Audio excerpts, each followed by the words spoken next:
예, 이제 사사기가 거의 마무리되어져 가고 있습니다. 12명의 사사를 우리가 살폈고요. 예, 삼손의 이야기 이후로 이제 17장부터 마지막 21장까지 소개되는 이야기들은 당시 사사시대를 갖다가 우리가 볼 수 있는 그러한 돋보기와 같은 역할을 합니다. 그래서 크게는 두 가지 사건이 나오는데 그것으로 영적으로 얼마나 부패했는지 또 도덕적으로 얼마나 부패했는지를 잘 알려주게 됩니다. 그래서 이것은 삼손 이후에 있었던 이야기가 아니라요, 사사시대를 전반적으로 어떤 시대인지를 알려주는 것이거든요. 그리고 이러한 시대에 사사들이 12명이 이제 순서대로 세워지고 내려가고 이랬었던 것을 기억했으면 좋겠습니다. 그래서 그냥 순서대로만 읽는다고 하면 앞에 서론 부분이죠. 1장, 2장 읽고 17장을 읽으면 이러한 시대였구나. 그리고 이러한 시대에 12명의 사사들이 있었구나. 이렇게 이해하시면 될 것 같습니다. 우리가 사사기를 읽으면서 저만 느낀 건지는 모르겠는데 저희 가족들도 이제 저녁 때 예배를 드리면 가족들이 동일하게 느끼는 것 같아요. 설교를 하는 저만 느끼는 게 아니라 사사기를 읽으면서 또 사사기를 살피면서 우리가 마음이 너무 불편하다는 것이죠. 너무너무 마음이 불편합니다. 왜 그러냐 하면 이것이 마치 우리의 이야기 같고 지금 이야기 같기 때문에 그래요. 그리고 특별히 목회자들도 역시 내 이야기 같고 여러분들도 그러한 것을 느꼈는지 모르겠습니다. 죄를 논할 때 죄에 대한 이야기가 나올 때 이거는 나하고는 상관이 없는 이야기야 할 때는 굉장히 은혜가 되거든요. 근데 이게 마치 나하고 좀 연관이 되는 것 같으면 굉장히 괴롭습니다. 그렇죠? 그래서 그렇다라고 생각이 되면 불편해지기 시작을 하는 거예요. 그런데 이 불편함이요, 내게 회개로 연결이 되면 그게 은혜가 되는 거예요. 그리고 나와 좀 상관이 없는 것 같아서 그저 감사가 돼도 은혜가 되는 것이죠. 그런데 문제는 뭐냐? 불편함이 분노가 돼서 하나님과 대적하는 사람들이 생겨요. 그럼 그것이 우리에겐 참으로 아픔이지요. 그래서 때로 보면 이 불편한 상황을 만나게 되면 자기를 변호하고 싶어지거든요. 아이들도 뭐 잘못한 거 알아요. 그런데 그 아이에게 너 이거 잘못했지? 라고 얘기하면 본능적으로 하는 게 뭐죠? 자기 방어해요. 변명을 늘어낸다는 것이지요. 변호하고 변명 내려놓고 싶어 하거든요. 그런데 우리가 스스로 변호하고 회피하기보다는 사사기의 사건들을 보면서 우리의 민낯을 좀 한번 다시 보는 거예요. 불편하지만 어렵지만 민낯을 좀 한번 보고 하나님의 은혜를 구하는 그러한 시기가 되었으면 좋겠습니다. 그게 사사기를 보면서 우리가 은혜가 되는 방법이 될 줄로 믿습니다. 아멘 이어야 되는데 불편하시죠? 설교를 하면서 지금 벌써 이게 16주를 했고 이제 이게 17주째거든요. 사사기가 처음에 신났어요. 온니엘 할 때도 좋고 그런데 점점 뒤로 오면서 저도 좀 마음이 불편해지고요, 죄책감이 들기도 하고 그렇습니다. 아마 그 마음이 여러분들에게도 있을 것 같아요.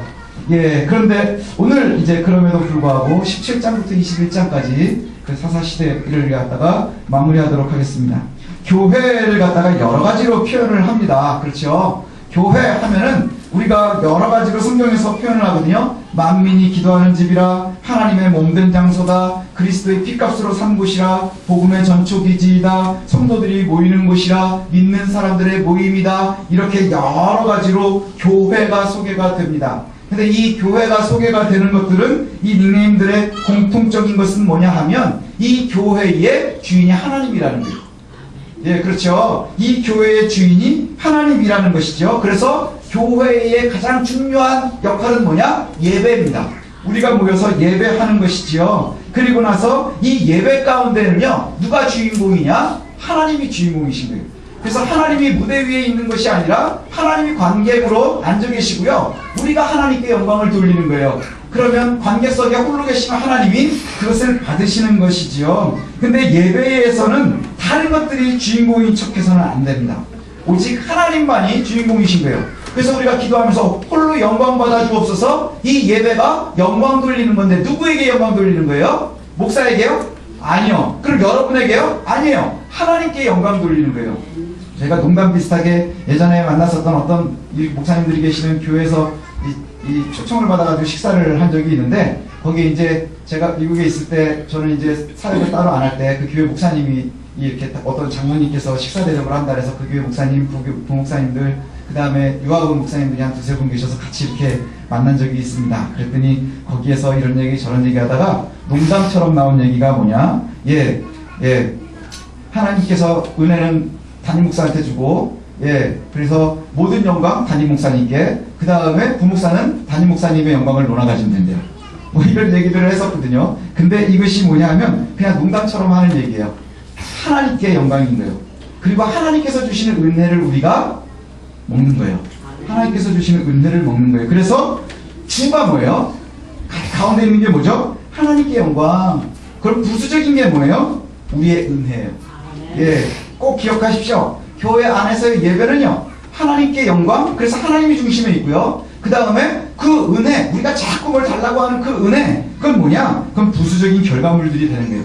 예수님이 마태복음 6장에 이렇게 말씀하시죠. 너희는 먼저 그의 나라와 의를 구하라. 그냥 이 모든 것을 뭐 한다고요? 더해 주시는 것이지. 너희가 먼저 그의 나라와 의를 구하면 더해 주시는 거지. 너희가 먼저 은혜를 구하면 하나님의 나라가 따라오는 게 아니라는 거예요. 하나님 나라의 백성들은요, 근본적으로 하나님의 의를 구하는 거예요. 예배자들로 모이면 하나님께 영광을 돌리는 거예요. 그러면 그 결과물로 하나님이 우리와 동행하시기 때문에 하나님이 우리를 지켜주시는 것이고요. 하나님이 우리와 동행하기 때문에 우리가 형통할 수 있는 것이고요. 하나님이 우리와 동행하실 때에 우리가 승리할 수 있는 거예요. 그래서 우리가 인내하라 하는 게, 그리스도인들이 이기는 방법이 뭐라 그랬어요? 인내함이라 그랬죠. 인내가 뭐예요? 참는 거예요. 왜요? 하나님이 이겨주실 것이기 때문에 내가 싸워 이기는 게 아니라 하나님께서 이기실 그때를 기다리면서 우리가 뭐 하느냐? 하나님께 꽉 붙잡혀 있는 거예요. 매달려 있는 거예요. 그러면 우리가 그 은혜를 맛볼 수 있다는 것이지요. 번지점프 하는 사람들 있지요. 번지점프를 하는데요, 그 높이에서 보통 사람이 떨어지면 죽습니다. 근데 아주 자신있게 뛰어내리는 사람도 있어요. 어떤 사람들은 막 뺑뺑뺑뺑 돌면서 뛰고, 어떤 사람들은 뒤로도 뛰고 앞으로도 뛰고 막 둘이도 뛰고 셋도 뛰고 별짓들을 다 해요. 왜 그럴까요? 줄을 매달아놨으니까. 그 줄이 끊어질지도 몰라. 그럼 아무도 못 뛰어요. 그죠? 끊어질지도 몰라. 이게요, 10명이 뛰면 한 명은 끊어져요. 그러면 여기서 뛰겠어요? 우리 홍지사님은 절대 안 돼요. 그죠? 왜냐면 100% 끊어지기 때문에. 저는 어떻게 모르겠지만 그렇게 되는 거예요. 그런데 그 줄이 끊어지지 않을 것을 믿으면 견디는 거예요. 사람들이 펄쩍 뛰어내리면 죽지 않아요. 그죠? 펄쩍 허공으로 뛰어내리면 죽어요. 하지만 죽지 않을 줄 알고 뛰는 이유가 뭐냐? 그 떨어지고 올라가고 흔들리고 욕하고 멀미하고 이러지만 죽지 않을 것을 알기 때문인 거예요. 그게 바로 승리하는 거예요. 하나님께 매여있는 사람들의 승리가 바로 그와 같습니다. 그래서 우리의 예배 가운데는요, 온전히 하나님이 주인공이 되셔야 돼요. 그리고 우리가 그 하나님께 영광 돌리는 자들이 되어야 합니다. 근데 문제는 뭐냐 하면 요즘의 예배가 하나님이 중심이 아니라 성도들이 중심이 되는 경우가 많다는 거예요. 회중들이 중심이 되는 경우가 많다는 것이죠. 그래서 예배들이 조금씩 좀 변하죠. 준비하면서 뭐를 먼저 고민하느냐, 예배를 디자인하고 예배를 준비하는 사람들이 어떻게 하면 하나님께 영광이 될 것이냐, 이것을 먼저 생각하기보다 요즘은요, 어떻게 하면 사람들이 편할까? 어떻게 사람들이 좋아할까? 말 쉽게 얘기하면 어떻게 사람들이 은혜를 받을까라고 얘기를 하지만, 어떻게 하면 은혜를 받을까라고 얘기를 하지만, 그러나 사람들의 편의를 생각하는 게 많아요. 그래서 예배도요, 옛날 찬송가보다 젊은 사람이 많으면 좀 컨템포러리한 음악을 해야 되고요. 그 다음에 좋은 예배를 위해서는요, 굉장히 많은 사람들을 갖다 동원합니다. 그래서 어떤 교회는요, 예수 믿지 않는 사람들로 돈을 주고 만들어서 오케스트라를 만들기도 해요. 거기서 막 공사하는 사람들이 예배 안 드리는 사람들도 많아요. 연주하고요. 그리고 또 어디에서는 멋진 조명, 음향, 영상, 그래서 거기에 전문 직종에 있는 사람들이 와가지고 봉사합니다. 그냥 하느냐? 월급 주고 사람들을 데리고 와서 해야 되는 거예요. 냉난방 역시도 마찬가지죠. 우리 교회 정도만 돼도 되게 좋지만, 제가 얼마 전에 새로 개척하는 교회 가서 예배를 드린 적이 있거든요. 개척 설립 예배를. 그랬더니 거기는 이렇게 선풍기 이렇게 2개 놓고 예배를 드리세요. 거기에 비하면 우리는 어마어마하게 좋거든요. 근데 참 재밌는 건 뭐냐? 그럼에도 불구하고 시간과 노력과 투자하는 것, 이것이 다 어떻게 하나님께 올바로 예배드릴 수 있을까? 이것보다는 어떻게 하면 우리가 좋을까요? 쉽게 조금 돌려 얘기해서 우리가 아주 미워하고 최고로 미워하면 우리가 어떻게 은혜 받는데 도움이 될까? 어떻게 하면 은혜를 받아요? 요즘 사람들은 좋은 의자에 앉아 있어야 되고요. 그리고 여름에는 좀 시원해야 되고, 겨울에는 따뜻해야 되고, 근데 공기가 좀 안 좋은 것보다는 좋아야 되고, 그 다음에 영상도 훨씬 좋아야 되고, 그렇죠? 그래서 그 주변에 있는 것, 그래서 우리는 예배 가운데 요즘 현대인들은요, 뭘로 은혜 받는 줄 아세요? 편의시설로 은혜를 받는데요. 편의시설로. 이게 얼마나 아픔인지 몰라요. 근데 이 말씀을 준비하면서 저도 참 마음에 많이 생각을 해봤어요. 우리가 은혜를 위해서 예배를 준비할 때 과연 목회자들이 추구하는 게 무엇이겠느냐. 예, 조금씩 의문이 들기도 합니다. 예, 뭐냐 하면 과연 화려하고 세련되고 고급스러운 예배가 하나님이 얼마나 거려져 있을까, 하나님을 얼마나 생각해서 만들어진 예배일까. 예전에 하나님께 은혜가 되던 한국교회가 가장 힘이 있을 때는 오케스트라는 없고 풍금으로 예배를 드렸었어요. 그렇죠. 하지만 거기에 하나님이 계셨는데 요즘은 힘을 잃어가는 모습을 보면 이 편의시설이 우리에게 은혜를 주는 건 아닌 게 확실한 듯합니다. 예, 물론 교회들이 하나님께 아름다운 예배를 드리기 위해서 이 모든 것들을 준비할 것이라 이렇게 믿고 싶습니다. 그런데 만에 하나 그렇지 않다면 과연 그 속에 하나님을 생각하는 것이 있겠느냐 하는 것이죠. 말씀을 준비하다가 제가 예전에 미국에서 맨하탄에 있는 한 교회를 방문한 적이 있어요. 그 교회가 생각이 났습니다. 그 예배를 한번 드린 적이 있는데 거기가 굉장히 유명한 교회인데 그 뭘로 유명하냐면 찬양이 굉장히 유명하고요. 그다음에 목사님 말씀이 굉장히 좋답니다.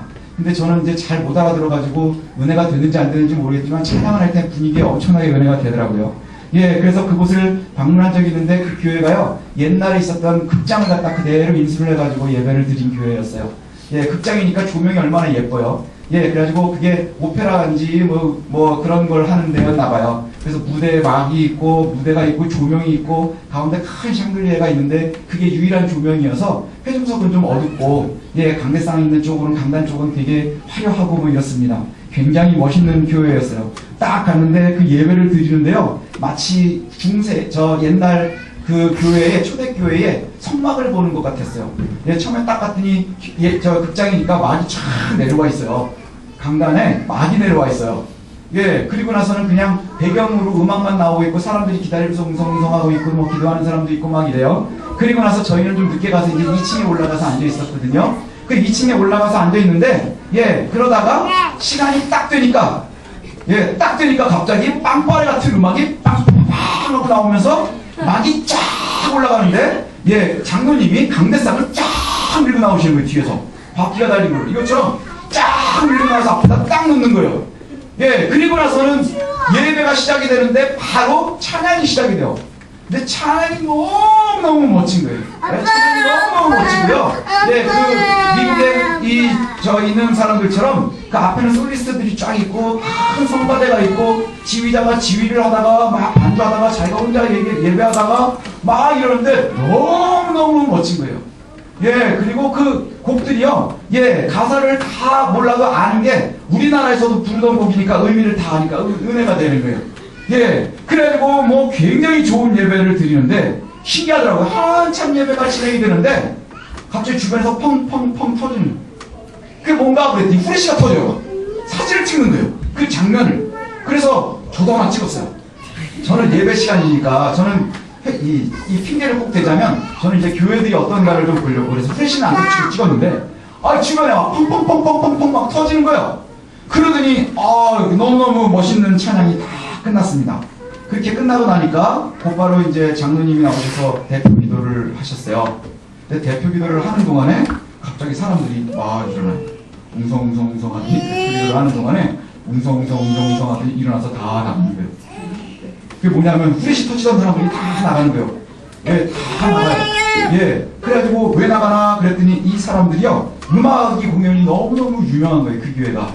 미국의 CCM이 되게 유명하고요. 일부러 그 할렘에 있는 데 가면 그 아폴로 극장에 있는 그 근처는 그 투어가 있어요. 흑인들 예배 드리는 걸 구경하러 가는 투어가 있대요. 근데 여기는 그 굉장히 유명한 교회여서 사람들이 막 들어오는데 되게 당황스럽더라고요. 막 우리 주변에 있는 사람들이 일어나서 막 나가는 거예요. 그 사진 찍던 사람들이 뭐 이런 데가 다 있나 그랬는데 조금 있다가 금방 그 자리가 다 찼어요.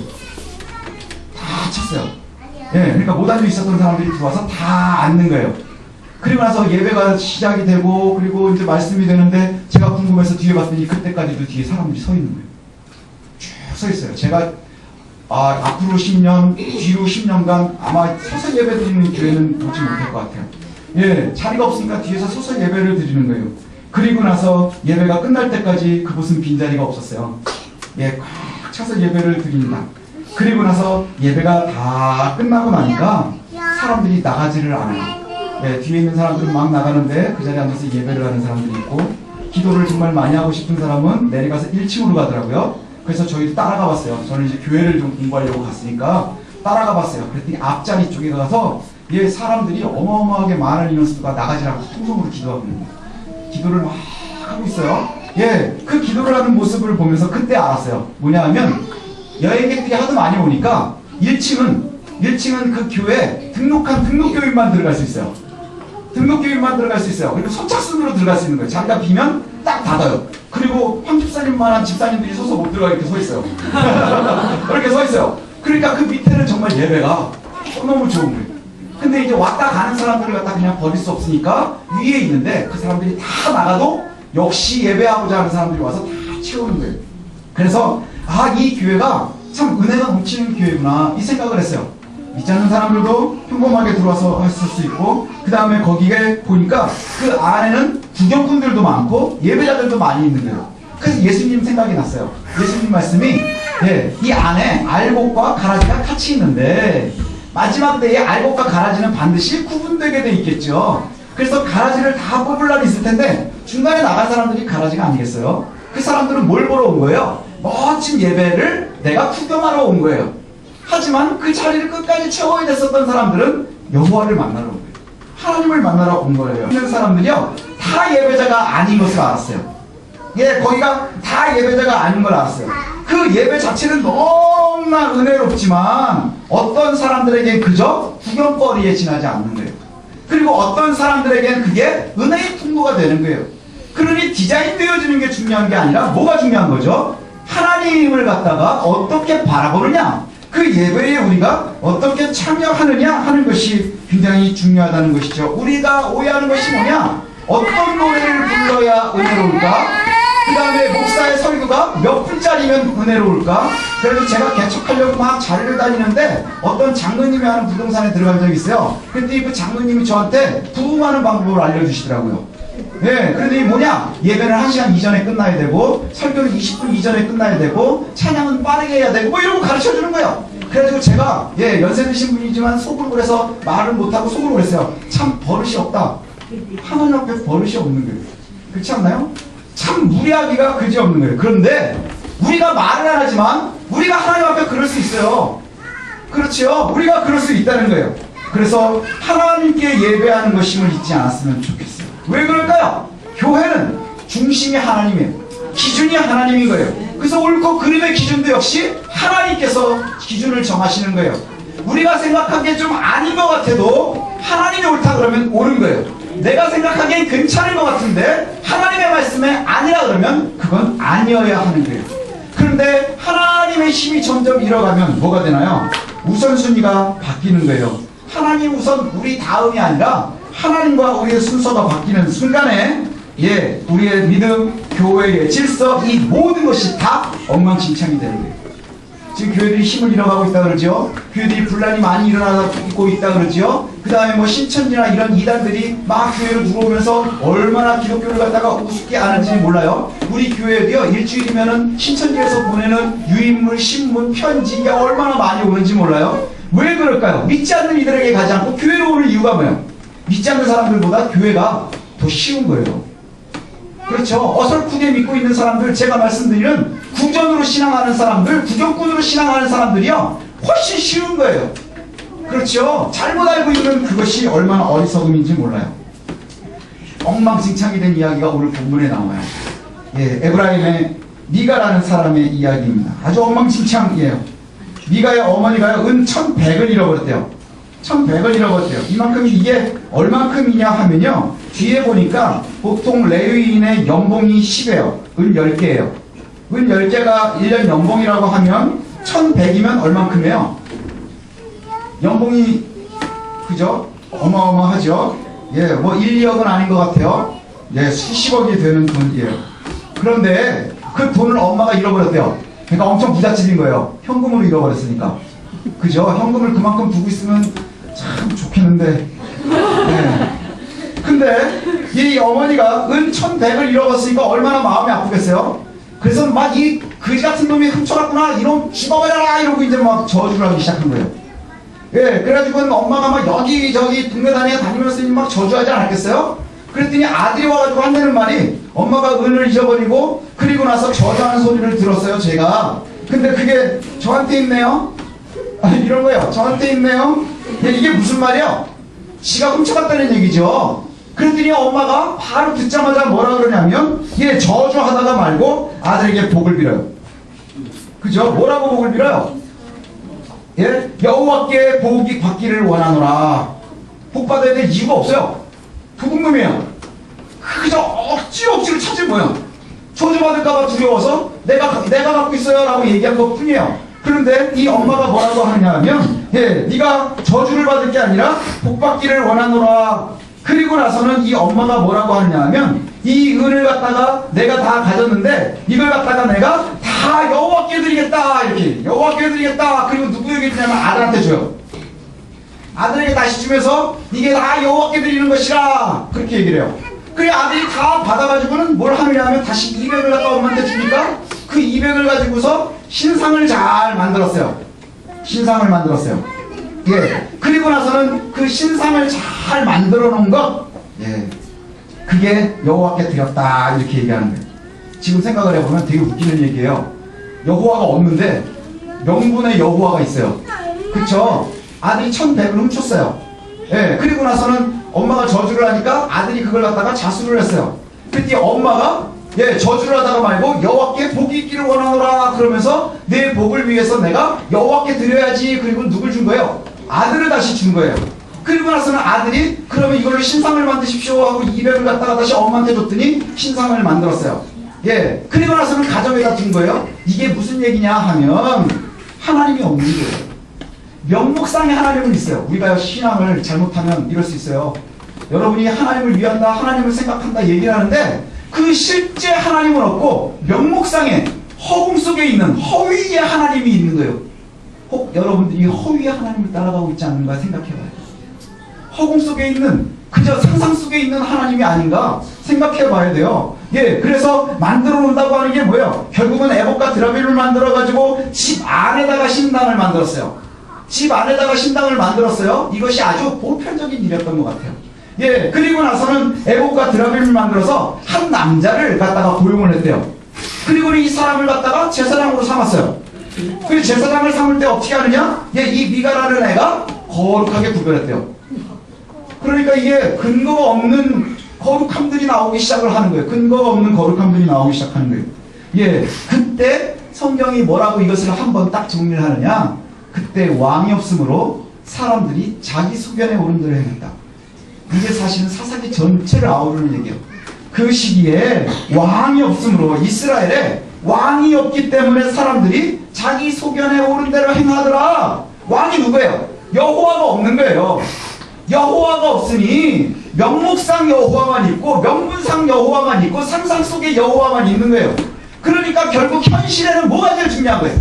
내 상황이 제일 중요한 거예요. 내 처지가 중요한 거고요. 내 이해관계가 제일 중요한 거예요. 내가 여호와께 다 드렸다고 얘기하지만 그게 엄마 아빠들 왔다 갔다 하는 것 뿐이에요. 그리고 나를 위해서 집에다가 신당을 만들어 놓는 것이 여호와를 위하는 거예요. 근데 우리가 잘 아는 것처럼 그건 하나님이 제일 싫어하는 거예요. 하나님을 아는 자들은 할 수 없는 일이에요. 그렇죠? 그래서 성경이 이렇게 딱 정리하거든요. 뭐라고 하느냐? 여호와, 이스라엘에 왕이 없어서 자기 소견에 오른 대로 행했다. 예, 옳은 일을 행하지 않는데 하나님 보기에 옳은 게 아니라 내 이해관계에 따라서 행하기 시작했다는 거예요. 그리고 나서 둘째 사건이 또 나오는데, 예루살렘의 레위인 청년이 거주지를 찾아서 이제 옮겨 다니기 시작을 해요. 이 얘기는 뭐냐면 당시 레위 지파는 자기의 분깃이 없습니다. 그래서 어디에만 있냐? 예, 이 성 6개가 있어요. 도피성. 그래서 그 도피성과 주변에 있는 땅, 거기에서 살아야 되고요. 그 다음에 예루살렘에 살아요. 예루살렘에 뭐가 있었죠? 성전이 있으니까, 예, 성막이 있으니까 그곳에서 뭐 하면서 사는 거예요? 제사를 도우면서 사는 거예요. 그런데 이 제사가 각각 어디로 가는 거예요? 집안에 지네끼리 다 신당을 만들어 놓은 거예요. 왜요? 제사를 드리는데 예루살렘에다 드리면 자기네 집에 있는 게 밖으로 나가는 거죠. 인출이 되지만, 예, 집안에다가 만들어 놓고 제사를 드리면 엄마가 아들 주고 아들이 엄마 주고 이러면 명목상 엄마한테는 드렸는데 하나도 나가질 않는 거예요. 머리 진짜 좋지 않나요? 예, 그렇게 드려지니까 예배가 없는 거예요. 사사시대에 예배가 없는 거예요. 그럼 누가 힘들어지느냐? 레위인들이 이제 먹고 사는 게 힘들어지는 거예요.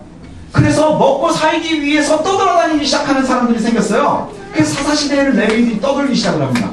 예루살렘에 있지 못하고 도피성에 있지 못하고 떠돌아다니기 시작을 하는 거예요. 떠돌아다니다가 이스라엘 사람들이 복을 받기 위해서 제일 중요한 것 중에 하나가 뭐냐? 신명기에 있는 것은 객을 그냥 보내면 안 돼요. 그래 어느 날 이 레위 청년이 미가의 집에 들어갔어요. 미가의 집에 들어가니까 미가가 이제 하루 묵여주면서 묻습니다. 너 어디서 왔냐? 그랬더니 나는 유다 베들레헴의 레위인인데 지금 정착할 곳을 찾지 못해서 정착한 곳을 찾으러 다니는 중입니다. 그랬더니 미가가 생각을 할 때 지가 딱 세워놨었던 제사장이 있는데 너 저 명목상 좋은 사람, 정통성 있는 레위인이 온 거예요. 그래서 레위인에게 뭐라고 얘기하느냐 하면 내가 유다 베들레헴에서 왔으면 너 우리 집에서 있으면서 내 제사장이 될래? 이렇게 내 제사장이 될래? 그래서 그 가정에 있는 신당에 제사장으로 취업을 시킵니다. 연봉 계약이 정확해요. 여기는 뭐냐? 연봉이 은 10개, 그 다음에 의복 하나, 그 다음에 식료품을 대기로 하고 거기에서 계약을 딱 하고서 성사가 돼서 레위인이 미가의 집에 딱 머물면서 그 집에 가정제사장이 되는 거예요. 이스라엘의 역사에 가정제사장은 없어요. 그죠? 제사장은 누구께 속하는 거예요? 여호와께 속하는 거예요. 개인에게 속할 수가 없거든요. 그러니까 이 미가가요 아주 마지막에 뭐라고 하느냐 하면 뿌듯해 하면서 너무나 좋아하면서 레위인이 내 제사장이 됐으니 여호와께서 내게 복 주실 줄 믿노라. 주실 것이라 확신에 가득 차 있어요. 그래서 구원의 확신으로 은혜 받는 게 아니에요. 구원의 확신으로 구원받는 게 아니에요. 꼭 기억하십시오. 믿음으로 구원받는 거예요. 참 하나님을 알아야 되는 거예요. 근데 사람들이요 거짓 확신이 자기를 구원하는 줄 아는 거예요. 미가는 뭘로 구원하는 거예요? 명목상의 하나님을 위해서 내가 집에다 신당을 만들어 놓고 그리고 거기다가 제사를 하고 그 다음에 내가 내 개인 제사장에게 돈을 주면서 그 사람들 특별히 레위인을 세웠으니 이제 나는 복받을 수 있는 모든 여건을 만들어 놨구나 라고 생각을 하고 확신에 가득 차 있는 거예요. 근데 아까 6절에 얘기한 것처럼 성경은 뭐라고 얘기해요? 이스라엘에 왕이 없어서 각자 소견에 오른 대로 행하고 있다. 오늘 사사기 이야기를 소개하면서 어떤 생각이 드세요? 참 비참하기도 하지만 참 재미있기도 합니다. 그죠? 신파 같기도 하고요.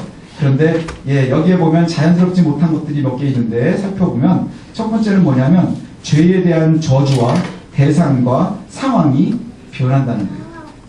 하나님의 룰은 바뀌지 않아야 되는데 죄에 대한 저주가 상황과 처지와 대상에 따라 달라진다는 거예요. 야 이거 이렇게 하면 어떻게 이만이 나쁜 놈아 그랬는데 공면을 딱 열어보니까 내 아들인 거예요. 그러니까 여호와께서 복을 주시기를 원하노라. 목회자들도 되게 하나님 앞에 조심해야 되는 게 뭐냐 하면 죄를 죄라고 얘기하지 못하는 거예요.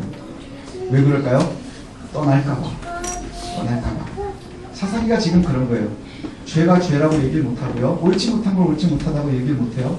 하나님께서 보시기에 틀렸던 것을 틀렸다고 얘기하지 못하는 거예요. 그리고는 뭐가 중요해요? 상관관계가 중요한 거예요. 여건이 중요한 거예요. 처지가 중요한 거예요. 인간관계가 중요해요. 그래서 어머니가 도둑을 저주했는데 그 도둑이 아들인 줄 알고는 바로 뭘로 바뀌어요? 축복으로 바뀌는 거예요. 그래서 하나님보다 의로운 척하지 말아야 됩니다. 하나님보다 의로운 척하지 마십시오. 국회의원들이 욕을 먹는 가장 큰 이유가 뭔지 아세요? 여러분 국회의원 좋아하는 사람은 없잖아요. 왜 애들 다 싫어하는 줄 아세요? 국회의원들이 법을 자기네들이 만들면서 그 법에 자기네들은 접촉되지 않으려고 하기 때문인데요. 그죠? 자기네들이 법을 만드는데 그 법은 어떤 사람들만 들어가느냐? 자기네들하고 상관없는 사람들만 들어가요. 그래서 국회의원들이 한번 잡혀 들어가려면 그렇게 난리를 피잖아요. 다른 국회의원들이 다 동의를 해줘야 되거든요. 근데 지네들도 어떻게 될지 모르면 그거 잘 들어가는 걸 좋아하지 않습니다. 또 둘째가 뭐냐면 하나님을 내가 컨트롤할 수 있다고 생각을 하는 거예요. 하나님을 내가 컨트롤할 수 있다, 조종할 수 있는 존재라고 생각을 하는 거예요. 되찾은 돈을 갖다가 여호와께 거룩히 드린다 하면서 실제로 드리지 않아요. 근데 면목상으로는 드려요. 예, 우리가 그런 일들 많이 하거든요. 예, 문맥을 보고 뭐 이러면 여호와께 드리고 거룩히 드리는 것 같지만 실제로 하나님은 그 안에 없어요. 우리가 그럴 어리석음이 없었으면 좋겠습니다. 또 세 번째는 뭐냐면 미가가 신상을 만들어서 집안에 개인 신당을 만들었어요. 에봇과 드라빔도 만들고요. 그리고는 나중에 제사장까지도 고용을 하고 그 다음에 레위 제사장을 갖다가 고용하고 나니까 내가 너무나 이제 은혜 받을 모든 걸 다 만들어놨구나 라고 얘기를 해요. 근데 하나님의 전에서 일하는 사람은요 하나님께 고용이 되어야 되는 거예요. 하나님 앞에 일하는 사람들은 하나님께 고용이 되어야 되는 거예요. 저와 여러분들도 다 마찬가지예요. 하나님께 고용이 되었고요. 하나님의 은혜를 구해야 되는 사람들이에요. 저뿐만이 아니라 여러분들도 마찬가지라는 거예요. 예, 교회는요 어떠한 상황에서도 개인의 이해관계에 흔들리는 게 아니에요. 관계 때문에 흔들리는 게 아니에요. 뭐 때문에 우리가 움직여야 되는 거예요? 여호와께 영광 돌리기 위해서 움직여야 되는 거예요. 왜냐? 우리의 존재 이유가 거기에 있으니까. 그 다음 또 하나는 뭐냐? 예, 되게 불편하고 어색한 것이 뭐냐? 생존을 위해서 떠돌아다니는 레위인 청년이 미가의 집에서 아주 잘 안착했다는 거예요. 레위인이 하나님께서 직접 분깃이 되어 주셔야 되거든요. 예, 저와 여러분들도 궁극적으로는 레위인과 다르지 않아요. 왠지 아십니까? 성막이 다 찢어진 이후에 그 이후에는요 저와 여러분들이 다 하나님 앞에 나가는 제사장이에요. 제가 목사니까 저만 제사장이 아니라요 저는 말씀을 준비하고 그래서 역할이 분담이 되어 있는 것이지 여러분들도 제사장이고 저도 제사장인 거예요. 그러니 제사장은 다 레위인인 거예요. 누가 책임져야 되는 거예요? 하나님께서 책임지시는 거예요. 하나님께서. 그런데 문제는 뭐냐? 하나님께 메인받아야 되는 사람들이 중간에 여러 상황들 때문에 뭐 하고 다니는 거예요? 여기저기 떠돌아다니는 거예요. 여기 기웃거려보고 저기 기웃거려보고 이렇게 살아볼까 저렇게 살아볼까 그리고 이게 잘못된 것 같은데 그래도 먹고 살려면 하고 한번 생각해보고 뭐 이런 것들이 얼마나 부자연스러운 모습인지 몰라요. 이게 바로 영적인 타락의 모습의 가장 중심에 있는 겁니다. 요즘 한국교회 오래전부터 선교의 바람이 불고 있죠. 굉장히 중요하고 멋진 일입니다. 우리도 선교사님 후원하면서 끊임없이 기도해야 합니다. 그런데 우리나라가 아주 선교 대국이 되었어요. 굉장히 많이 선교를 합니다. 근데 한 가지 조심해야 되는 게 있어요. 뭐냐 하면 너무나 메모리얼이 많다는 거예요. 선교지에 교회들을 많이 세우지요. 교회들을 많이 세워요. 많이 세우고 있어요. 그게 굉장히 멋지죠. 예, 그런데 문제는 뭐냐? 여기에 아까 미가의 가정처럼 우리의 이해관계가 들어가기 시작한 거예요. 뭐냐? 예, 어떤 장로님 하시는 말씀을 제가 들은 대로 하면 한국교회에서 몇천만 원 헌금해봐야 티가 안 난다는 거예요. 몇천만 원을 헌금을 해봐야 이걸 써봐야 한 1,000만 원 써봐야 우리 한국교회에서 큰 교회들 같은 경우에는 뭐 티도 안 난다는 것이죠. 그런데 필리핀이나 어디나 가면 내 이름으로 교회를 세울 수 있다는 거예요. 그래서 거기에다가 교회를 세우는 게 낫다 이렇게 얘기를 해요. 멋지지요? 멋진 이야기예요. 그런데 조심하셔야 됩니다. 그 속에 여호와가 빠지고 내 명예가 드러나는 거예요. 여호와께 드리는 게 아니라 이게 미가가 엄마한테 주고 엄마가 다시 미가한테 주는 것과 다르지 않은 거예요. 왜요? 분명히 드리긴 드린 것 같은데 누구를 위해서요? 내가 드러나기 위해서 드리는 거예요. 예. 그리고 우리가 조심해야 되는 것 중에 하나가 또 그겁니다. 선교지에 자기의 이름을 거는 건 되게 좋은데 그런데 문제는 뭐냐 하면 우리 한국교회는 돌아보지도 않는 거예요. 예, 그것도 굉장히 조심해야 되죠. 한국교회 많은 목회자들이요 저만 해도 그래도 먹고는 삽니다. 먹고 살고 잘 사는데 예, 생계가 어려운 목회자들이 어마어마하게 많아요. 그런데 그 목회자들을 바라보면서 사실은 그분들이 정말로 복음을 지키는 일이에요. 예, 예전에 생전에 오카노 목사님이 하신 말씀이 있어요. 사랑교회 오카노 목사님이 하신 말씀이 있는데 뭐냐, 내가 고개를 들 수 없을 만큼 존경하는 목사님들인데 누구냐? 선교지에서 오지에서 선교하시는 선교지 목사님들, 그 다음에 용어촌 교회 목사님들은 내가 얼굴을 볼 수 없습니다. 왜냐? 이들은 생계가 유지가 되지 않는데도 그것을 지키고 있는 이들이라는 거예요. 하나님이 지켜주셔야 되는 거라는 거예요. 근데 나는 돈도 많고 그 다음에 사람들이 많이 떠들여주고 그래서 내가 살만하지만 그분들은 하나님께서 세워주시는 분들이라는 거예요. 나는 사람들의 돈으로 살지만 그분들은 하나님의 은혜로 산대요. 근데 주변에 있는 사람들은 그렇게 생각하지 않거든요. 오카노 목사님은 많은 사람들이 존경했지만 시골에서 그렇게 하나님의 복음을 위해서 자신을 깎고 있는 사람들은 하찮게 여겨요. 여러분들도 그러지 않았나요? 하찮게 여겨요. 그리고 내 주변에 있는 가까이에 있는 목회자들은 하찮게 여겨요. 그래서 자꾸 신기한 걸 따라가고 싶어 하는 거예요. 멋있는 걸 따라가고 싶어 하는 거예요. 내 이름이 드러나고 싶은 걸 따라다니는 거예요. 우리가 참 믿음의 부재가 여호와의 이름으로 새로운 우상들을 만들어내는 것 잊지 마십시오. 여호와의 부재가 우리의 삶 속에 여호와의 부재가 영적인 타락을 만들고 그리고 나서는 거기에 여호와의 이름으로 새로운 우상들을 만들어가는 거예요. 그리고 그 빈틈을 가지고 아주 기가 막히게 공격해오는 게 뭔지 아세요? 왜 이단에 빠지는 줄 아십니까? 바로 그것 때문인 거예요. 내가 여호와를 바라보는 게 아니라 내가 죽지 않는 거예요. 내가 죽지 않는 거예요. 그래서 내 주변의 여건들 때문에 그와 같이 되는 거예요. 참 믿음의 부재, 이것이 얼마나 어리석음인지 모릅니다. 영적인 타락은요, 우리가 무당을 따라다니는 거하고 별로 다르지 않아요. 왠줄 아십니까? 하나님을 그냥 산신령 정도로 만들어버리기 때문에 그래요. 실제 존재는 알지 못하지만 그저 명목상의 하나님. 우리가 꼭 기억하십시다. 미가는 아주 당연한 듯이 이렇게 얘기를 합니다. 레위인이 내 제사장으로 세웠으니 이제 여호와께서 내게 복을 주실 것이라. 예. 그런데 아니에요. 레위인은 사람이 사람을 위해서 싸우는 사람이 아니라 하나님께서 거룩하게 구별했을 때에 비로소 레위인의 역할을 감당하는 겁니다. 거룩하게 누가 구별하는 거예요? 하나님이 구별하시는 거예요. 사람들의 눈에 보이기에 구별하는 게 아니에요. 내가 선교지에 내 이름으로 교회를 건축했고 콩나는 이름으로 성경 공부했고 이제 내가 교회를 몇 개를 세웠고 어디에서 무슨 역할을 했고 그랬으니 하나님이 나에게 복을 주실 것이다 라고 믿지 마시라는 거예요. 그렇지 않지요. 예, 분명한 것은 내가 하나님 앞에 정직함에 있는 거예요.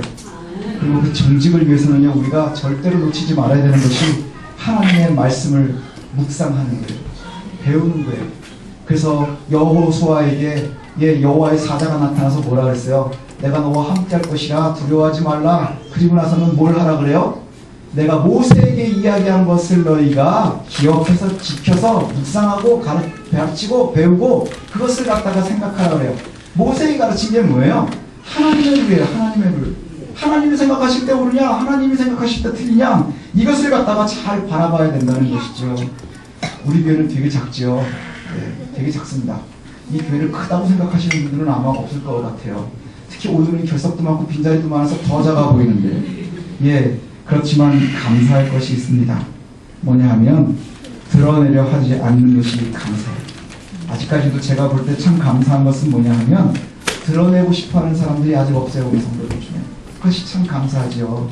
예, 그리고 또 한 가지는 슬픔일 수도 있지만 미가와 같은 엄청난 부자도 아직 없어요.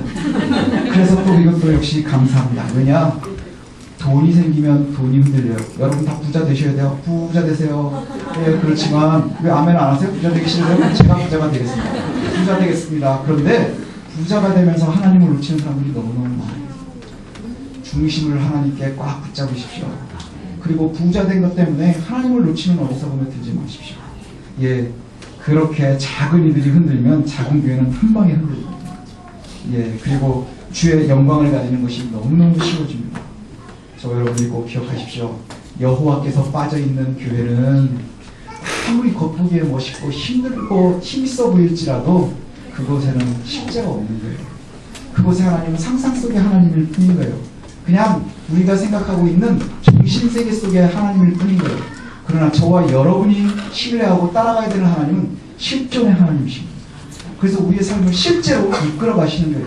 그리고 그 하나님을 놓치지 않는 저와 여러분이 되었으면 좋겠습니다. 그래서 온전히 하나님을 기억하십시오. 하나님께 영광 돌리는 저와 여러분들이 되시기를 소원합니다. 기도하겠습니다.